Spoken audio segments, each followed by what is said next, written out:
Very pleased to be moderating this impressive panel. I'll introduce my panelists who are here with me. Hopefully, if you don't still have your programs, we've left extras out there that have the complete bios of all of our incredible speakers today. But I will introduce Beth Kerley. She's the Senior Program Officer for Emerging Technology and Democracy at the National Endowment for Democracy. Next to me is Jared Ford. He's the Director of Technology and Democracy at the International Republican Institute. And Sarah Moulton is the Deputy Director for Democracy and Technology at the National Democratic Institute. And I don't know what the official nickname is for the three of you. Three of your organizations. Is it like the big three, the mighty three, the triad of democracy? We have two other partners that we can't forget about, SIPE and Solidarity Center. Okay. So, all right, so we are the Ned family. There we go, in unison. The Ned family. Warmer and less threatening. Yes, yes, the Ned family, the beautiful family, and one of the, sadly, few representations of true bipartisanship in this town. Having worked in politics most of my career here in Washington, I can say, as you can all appreciate as well, that it's wonderful when we truly have the representation of a nonpartisan, truly officially bipartisan investment by the U.S. government, and in this case, the promotion of democracy around the world. So thank you all three for being here and for the work of your organizations. So I'm going to start with you, Beth. You lead the Emerging Technologies portfolio, as I mentioned, at NED, and specifically work on the International Forum for Democratic Studies. This work covers the challenges and opportunities for democracies around the world as technology advances, such as AI and big data, provide tools, but in some cases weapons for politics and governance. The research you lead is cutting edge. It brings together ideas and practices from experts, from civil society, across regions, disciplines, and sectors. And your work to both reverse authoritarian efforts and accelerate democratic renewal is critical. And the work of NED overall in this regard is essential. So pulling back the lens from where we are in today's conversation so far about these incredibly fascinating and inspiring deliberative technologies, and even within the broader context of GovTech and CivTech, and I think as Undersecretary Zaya put it, the affirmative propositions for how to use technologies to promote democracy. In that broader context, what trends are you seeing where this is landing? Where is this conversation landing as you look more broadly at the intersection of technology and democracy? Well, I think the conversation is very much still in the air. I would say, looking at the discourse, in the democracy community, tech analysts, there's kind of been a pendulum swing, right? In the early 2010s, at the time of the Arab Spring, there was real kind of a techno-solutionist almost optimism, right, about the potential of digital communications tools to enable people, especially in closed or otherwise challenging settings, to connect with each other, to share their opinions, to organize and kind of push back against repressive governments. And I think, I do want to flag that take is passé now, but it still matters. One of the favorite things that I get to do at NED is meet with our Reagan Fussell Fellows, who are for the most part visiting activists, right? And whenever I talk to them, I do get that sense of still really strong interest in the potential of social media as a way of getting the message out, and real concern about the ways in which governments are seeking to constrict and control online spaces. So that part's not gone, but I think as people started to realize that autocrats can use digital tools too, right? Which seems basic, but we didn't think that in the sort of heydays of optimism about internet freedom. Autocrats can use them too, and we usually talk about this in the context of propaganda, but actually it's much more than that. Autocrats can use them to censor the internet in more targeted ways that are more sustainable over a longer period of time, using things like deep packet inspection. They can use them to surveil people in a lot of quite nasty ways. So we heard Undersecretary Isaiah talk about spyware and really the challenge of these tools that take over your phone and turn it into a listening device. They can surveil you in offline spaces using facial recognition, and we've seen the Russian government, for instance, using that to go after participants in protest, and you can even see them being used, to coerce behavior in kind of comprehensive ways, whether that's the kind of what they're moving toward with the social credit system in China or in Venezuela with the use of digital IDs, or abuse of digital IDs, I would say. And so it's good to be cognizant of those things, right? And I think we're coming into the Gen AI era, which is all the buzz now in our community as elsewhere, with that in mind. And there is a lot of attention to perils and what are the bad guys going to do with it. And I think the challenge is getting to a point where we can see some balance and recognize, like, there's no teleology of tech, either toward good democratic outcomes or toward repressive, controlling outcomes. There's a series of choices made at every level, and I think that's all the more important to remember in the AI era, by designers, by deployers, and by users. Sometimes at NED we think about tech as the terrain on which the struggle between democracy and autocracy is playing out. And so the question is, how do we be more deliberate about these choices? And I think today's discussion is very helpful in thinking through some of those questions. Great. Jared, how do you see the opportunities and challenges and kind of this broader lens to the conversation? Yeah, I mean, because we are in the NED family, I think we share a lot of similar viewpoints. So I'm going to highlight a couple of the trends that Beth mentioned, but let me just call out 4 of them. One is really, a global trend towards autocratization. So we've seen for at least 15 years now, more and more people living in autocracies rather than democracies. The Varieties of Democracy Institute just released a report last week, saying 42 countries are autocratizing. And then it's across different components of democratic institutions as well.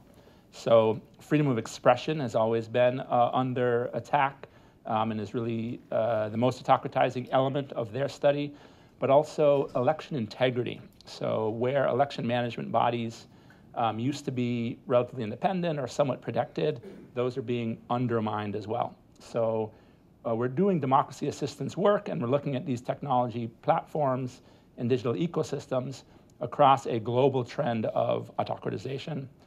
The second sort of trend I wanted to pull out, which Beth also mentioned, is this idea of digital authoritarianism. And there are actually different models, there are new models on how to govern technologies. So I think a lot of us have been in this space for 15 plus years, but back in 2011, under the Obama administration, they launched an Internet Freedom Initiative. And there were assumptions around what rules look like online and how to maintain those standards. So it looked at openness, looked at security, looked at inclusion. And that is not the dominant model for how to govern the internet. And increasingly, authoritarian actors are influencing international governance bodies, marketplaces, sort of influencing what the technology landscape looks like. So that's sort of an ongoing trend and focal area for our work. What wasn't mentioned, and I think is very important to conversations online and information sharing, is the information integrity, or the integrity of the information ecosystem. So we think a lot about information integrity threats. We see this in the democratic world, undermining trust in institutions, challenging electoral processes, people debating truth, not agreeing on facts, information being weaponized against marginalized populations. So understanding that the information ecosystem itself is in contest, and there are authoritarian actors and non-authoritarian actors influencing the quality of information out there. I think that's the third trend, and then I would like to pick up on the Gen AI or emerging technologies. So we are really seeing, obviously artificial intelligence, as we heard, has been referenced since 1982. It's been around for a long time, that broader term, but really generative AI has really jumped onto the scene. A lot of our partners are trying to understand what types of impacts that new emerging technology is having on democratic space. We recently launched a working group series taking a look at those questions, and some of the elements that have already come out is problematic information environment effects, misinformation being more easily replicated and shared, electoral ecosystems being polluted, and then there's a major digital divide being developed around emerging technologies as well. So a lot of these LLMs are looking at global north data. The policies that are coming out to regulate them are not representative of the global majority. So we have lessons to learn around emerging technologies that we can try to apply to generative AI, but we're playing catch up because that is beyond emerging. Thank you. Great, thanks, Jared. So Sarah, specifically with NED and your engagement with the civic technology partners, what are you seeing as the trends within NDI's work? Yeah, we're seeing a lot more interest in sort of digital transformation. Governments are seeing different initiatives that they, wanting to digitize their services and better connect to citizens, which is good. And now that 2/3 of the world's population is online, which is positive. The longer you're in the space, the number goes up, and which is great over the years. But so that's in and of itself positive. There's a lot of asterisks to that, of course, because with that, you also have to look at who is also not online. How are these transformations being, implemented? How, who's involved with it? Who's funding some of that work?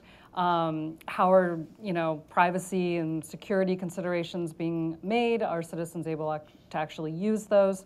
But we, positively speaking, it's great to see that we're seeing more of that. I think one recent success that many people in this room are aware of is Ukraine's DIA model, which is now being, looking to be replicated in different contexts, different countries, hopefully adapted and not replicated. But it was a positive sign of the way that, e-government can go, or how the direction that we're going in. So this process, or a lot of the tools that we've been talking about today, are very, kind of, I think, fundamental to how we want governments to consider designing their systems, and how we want citizen voices to be involved in the process of designing those systems. And I think there's a lot of opportunity for that.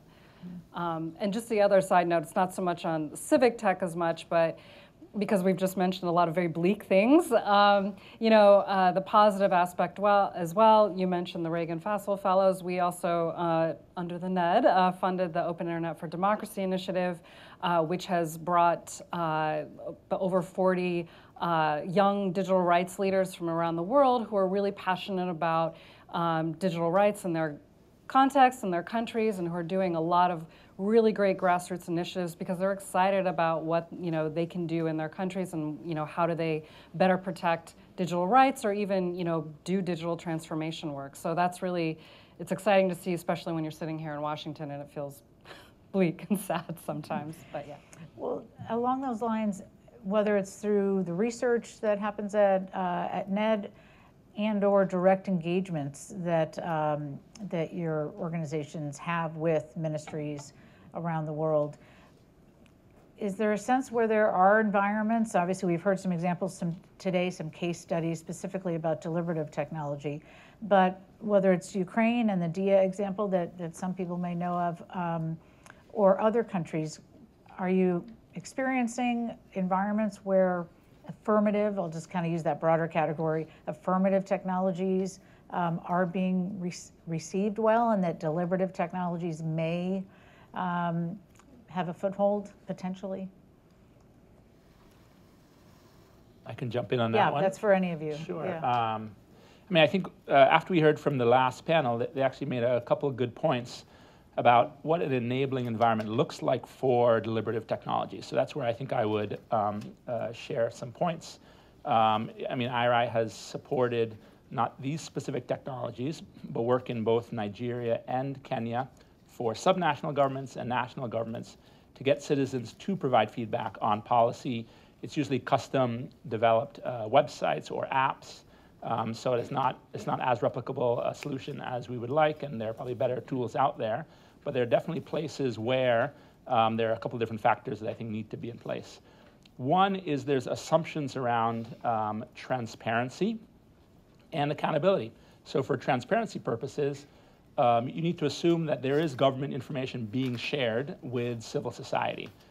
Civil society is aware how government operates, where their sort of injection points are, and then when governments are not being transparent, are there processes to vote leaders out, to organize in communities? So I think you need mechanisms of transparency and accountability for deliberative technologies to be most effective.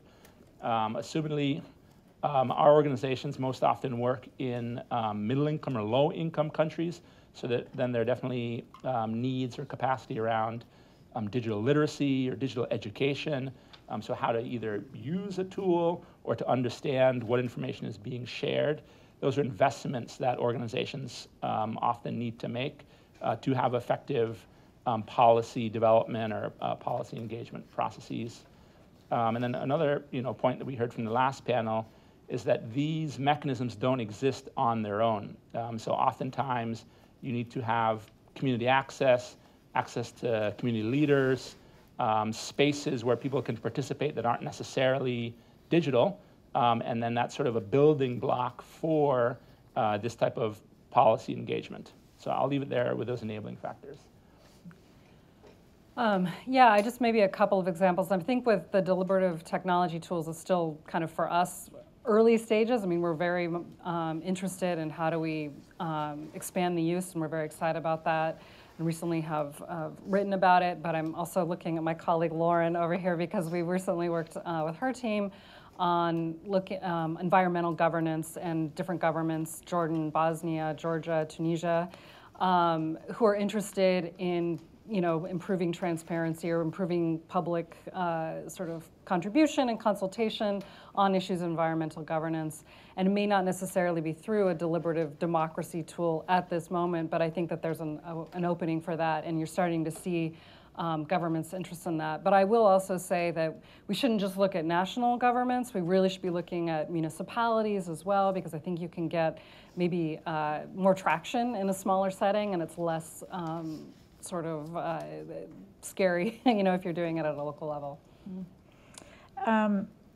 Building off of the theme of governance, Beth, the really groundbreaking report that that you worked on at NED on democratic ground rules for AI, and obviously deliberative technology, is an AI example, really spelled this out. But if you could just share the ground rules that you identified in that report that obviously are important to be considered in this context for deliberative technologies. Sure, I can pull out a few key themes from that report, which I drew on a conference we had with stakeholders, mostly from the digital rights and open data community, especially in Latin America.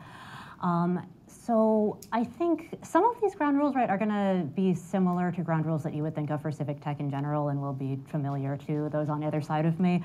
But the engaging affected communities, and that's something we've heard about in the earlier sessions, recognizing that people who are the engineers and the tech wonks are not the only people with something to contribute, about understanding impacts, understanding the way tools should be deployed, the ways they should be customized, and so forth, and not kind of allowing technical expertise or perceived technical expertise to be a barrier there. Thinking about privacy, that there are probably different levels of concern with privacy depending on the setting. Clearly, some of those use cases very, very high level of concern if we're talking about people who are facing risks of personal or perhaps transnational repression against their families. But generally, if there is any kind of promise of anonymity, to what extent can that be guaranteed? And to what extent can that be guaranteed, especially in the age of LLMs, which can go from supposedly non-identifiable data and basically use different contextual clues to determine who contributed a particular written piece. I think that's one piece that's important. The ones that are, I think, particularly challenging, and that has to do with the nature of the tech in part, are the transparency and accountability pieces. And that also depends, you know, I know it was mentioned that one of these tools is open source. That certainly makes a difference. But once you get the LLM component in there, then even the person who designed it cannot tell you right 100% of the time in any given case, all right, this is how it got from input X to conclusion Y. And so you kind of have to think about transparency in different ways. What do we know about what data was used to train the model? What do we know about who trained it? What kind of safeguards were implemented? And that kind of leads to the question of accountability. How do we know that the tool is performing kind of in the way that it's advertised? And particularly important here, I think, is the kind of whatever tweaking goes into, defining consensus, to synthesizing text, because there are inevitably going to be design choices in there that impact the way these things are understood by the model. And so, right, how do you evaluate that and who is responsible if it's not advertising as planned? I think that's a really important thing to think about, especially if it's being used in a direct policy-making context. And I mean, one of the interesting things I heard in an earlier session was that this was being used alongside other modes of consultation, and you could compare the results. I think that's kind of one interesting way of addressing that challenge. Governance looks at a couple of different elements of the digital ecosystem specific to tools. One is the development of it. So that who's responsible for the development are the software developers, the tech platforms, the companies, sort of the private sector. So there are definitely norms and rules that we would recommend for that actor. There's the deployment, so actually delivering the tools, often by governments, sometimes by big companies. So it's how tools are put in front of users. And then the use of those tools. So then what are users allowed to do and not do? What is it when you're looking at the individual unit of analysis? What are the norms and recommendations you have for that actor? So that's sort of broadly governance. For the last decade or so, I'll throw us back to 2012. The DRG community, the international development community, that's sort of where we sit at the nexus, have been developing norms and recommendations for governance. I'm going to throw out at least two. There are several sort of USAID folks in the room. I know USAID's worked on these. In some of my previous jobs, I've worked on some of these. The first one is the digital development principles, or the digital principles. That focuses in on primarily what in the democracy assistance realm we call implementers, so organizations that are actually using technology, and in IRI and NDI's case, for democratic outcomes. What are best practices for integrating technology into work, into programs? So those are 9 principles. Some focus on, be focused on the user, so be aware of how this technology impacts the user. Look at the ecosystem, so understand if there are other technologies out there. What would influence the deployment of that technology? Think about sustainability, be open source. There's a whole, you could Google it right now. But that has really lasted the test of time and is being updated currently. And then I'm going to give a shout out to a more recent one, which looks at the role of donors. So these are the donor principles for human rights in the digital age. And because a lot of the focus and the work here is driven by governments, by foundations, it's important that they understand the norms as well. Some of their norms look at aligning tech standards and tech deployment with legal and regulatory frameworks, ensuring that governments collaborate with the private sector, making sure that there are human rights impact assessments associated with every deployment of a technological system. So this isn't necessarily a new layer of analysis, but it should definitely apply to deliberative technologies and emerging technologies. Yeah, to echo that, I mean, it's, at the donor level, I mean, those are a lot of those principles we've been sort of taught over the years, or we've been involved in writing them. But when it comes to actual implementation, that's a lot more challenging. We have them out there. We try to even, write them into proposals, or to have our partners on the ground implement them as well. And this has been a real challenge. And so, we've also, in our work, our conversations that are like, okay, I'm meeting with a municipality. What do I need to tell them about? They want to do a tech project. And I'm looking at Chris back here. He had worked on a municipal digital transformation guidebook, which was really about, okay, what are you want to do this app for your garbage collection on the streets of, in Romania.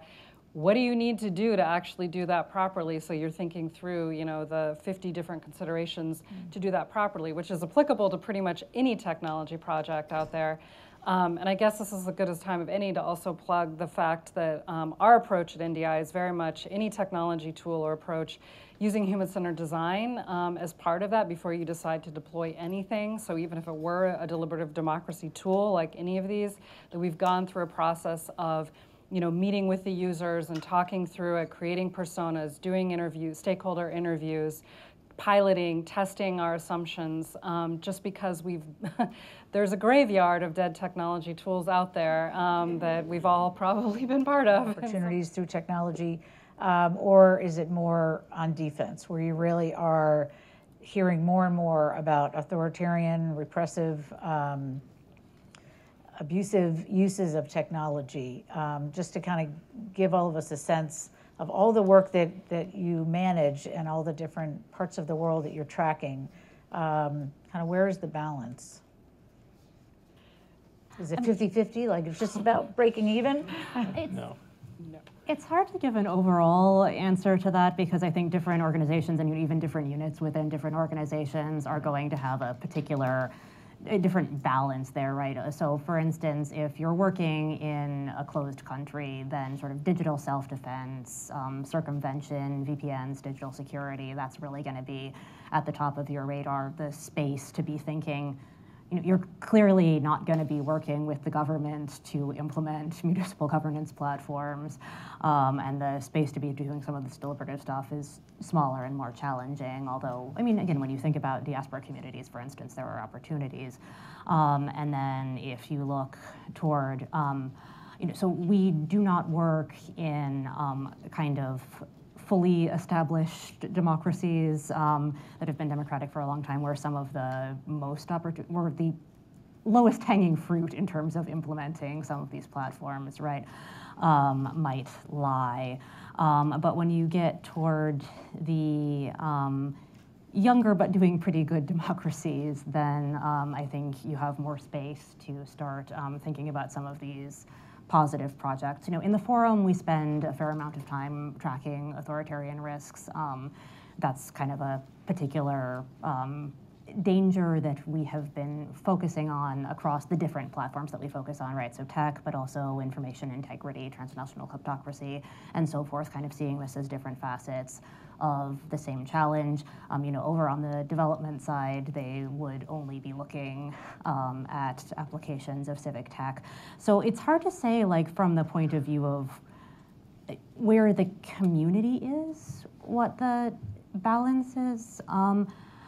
I do, though, want to make a point about kind of the way you understand those two projects, because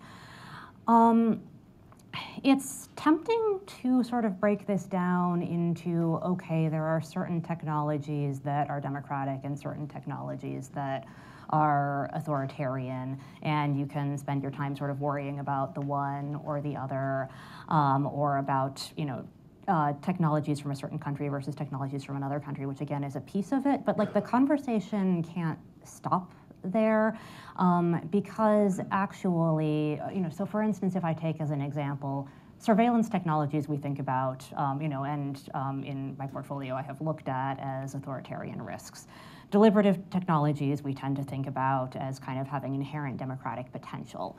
And I think the idea of shifting the balance between those two is good and is exciting because the deliberative participatory side of tech, especially of AI, I would say, in my opinion, has been kind of underdeveloped relative to the technocratic perspective.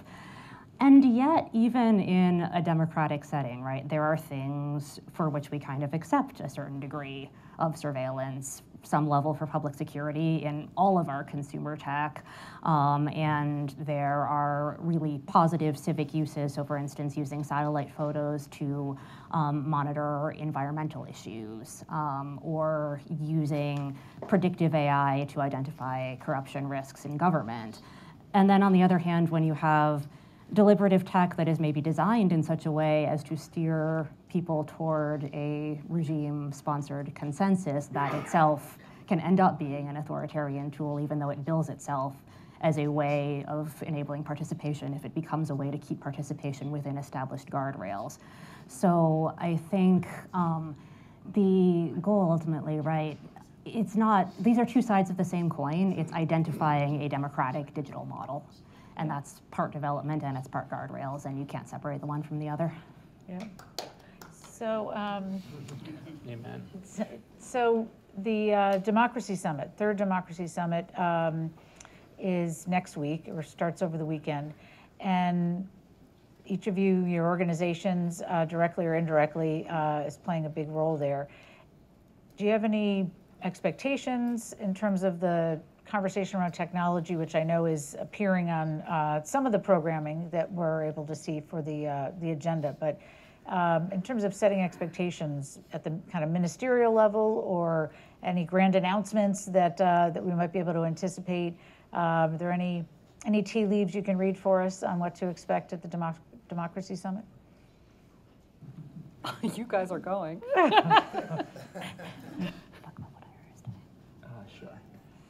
So, I mean, a lot of times these summits come together at the last minute. So there isn't necessarily a lot of public information about certain days. But for the information that we have access, or IRI has access to, tech is really the dominant theme for the Day 2 Civil Society Day. And then there's sort of a day one higher level set of conversations, honestly, all of which are touching on spyware, AI, information integrity. So it is pretty dominant across all of the summit. For IRI's work, where we're honing in on for the Korean government, they're emphasizing next generation. So many have taken that to mean focus on youth participation in political processes, youth governance of democratic technologies. So really trying to understand where the youth cohort fits in across all of our democratic institutions. So our organization is bringing a set of young leaders and hosting a couple of conversations associated with technology governance, political participation. There's also an element where the U.S. government wants the private sector to be present, and because they have responsibilities, primarily large social media companies, responsibilities to information integrity, to ensuring minimizing harms to folks sharing and spending time online.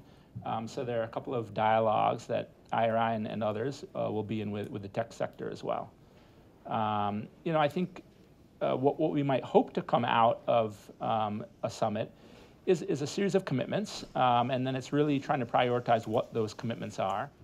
Partnerships. The work that each of your organizations does engages a lot of partners. Here in Washington, obviously partnering with each other as the Ned family, and then around the globe.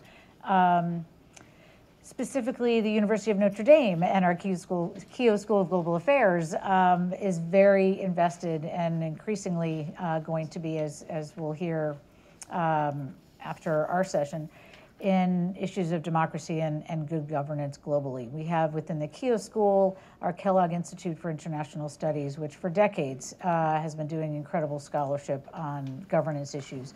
So partnerships that you can share with us as examples of where that can be most effective, whether it's with higher education, whether it's in the US or elsewhere. On the technology front, what kind of partnerships are meaningful to the work of your organizations? And that those of us who are here and from different sectors, can think about so that we can bolster the work that you all do.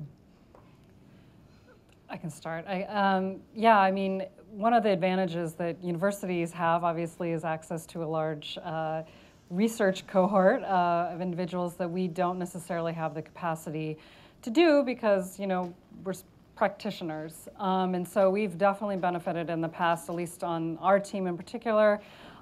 We partnered with the Belfer Center, for example, on the and IRI, but you were NDI at the time, on the cybersecurity playbook for campaigns. And so that was something that they had developed a model, we adapted it, but it was, being able to utilize the sort of the knowledge that the Belfer Center had, the outreach, and being able to promote that tool was critical. More recently, we've done kind of research, worked with Stanford, University of Washington on information integrity work, doing research on the global information integrity trends. Also had benefited from some research on ransomware and how prevalent that has been in countries where NDI works and how serious of an issue that is. And so I would say, honestly, it's been so much of being able to get research support. You've got students, you've got faculty who are very immersed in these issues and are working on it, and gives us access to data that we wouldn't necessarily have, which is really beneficial for us in trying to make the case to partners or working with governments and showing like what we're trying to work on together is fact-based or it's rooted in data. So for us, that's some of the examples. Right. Yeah, I would just add, of course, in my work, so the forum is basically the internal sort of research and analysis unit that kind of bridges the research community and the civil society practitioners that Net works with. So partnering with academic researchers is a built-in part of our model through our convenings and through our publications. But what I want to say a quick word about would be partnerships between universities and civil society groups on the ground, because I think that's an area that is really beneficial to develop further. So there are a few positive models out there. At University of Toronto Citizen Lab, being really most prominent, provides direct support, especially on digital security issues, while also doing some really cutting-edge research around digital norms on issues like predictive technologies. So leveraging the technical capacity that exists within universities to support civil society groups, because there are certain themes. Basically every time I hold a workshop across different issues, right, bringing in civil society practitioners, there are certain things that always come up. And one of the things that always comes up is that it's really expensive to retain technical talent, and that can be an obstacle to developing tools, and that can also be an obstacle to engaging with governments on how they're using technologies. And partnering with universities is one way that can help civil society groups to find kind of technical experts who maybe have the bandwidth and perhaps the access to data and computing resources to provide some support on these issues without kind of coming at a private sector price. Great. Well, we have time for maybe a couple questions, if there's any questions for our panel, and then we'll move along. I don't know if Maria is here to help me with microphones, so Lisa's going to help me. Thank you, Lisa. Could take a few questions. Thank you.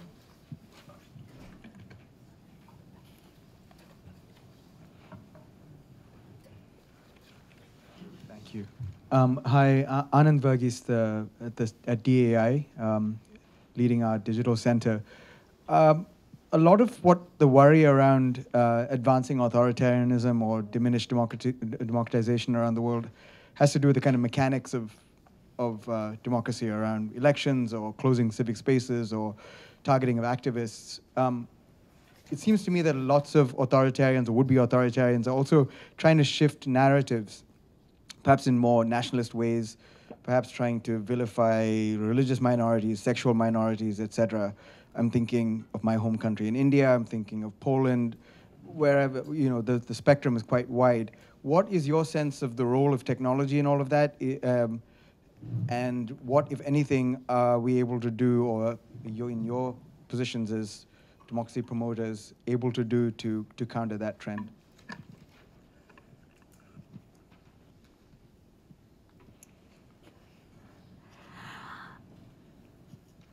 We could take one at a time. Was there another one? We could take, why don't we take the 2 more? So we'll have 3 questions, and then we'll answer Wonderful, them as thanks. a package. Okay, great. Thank you, all of you. My name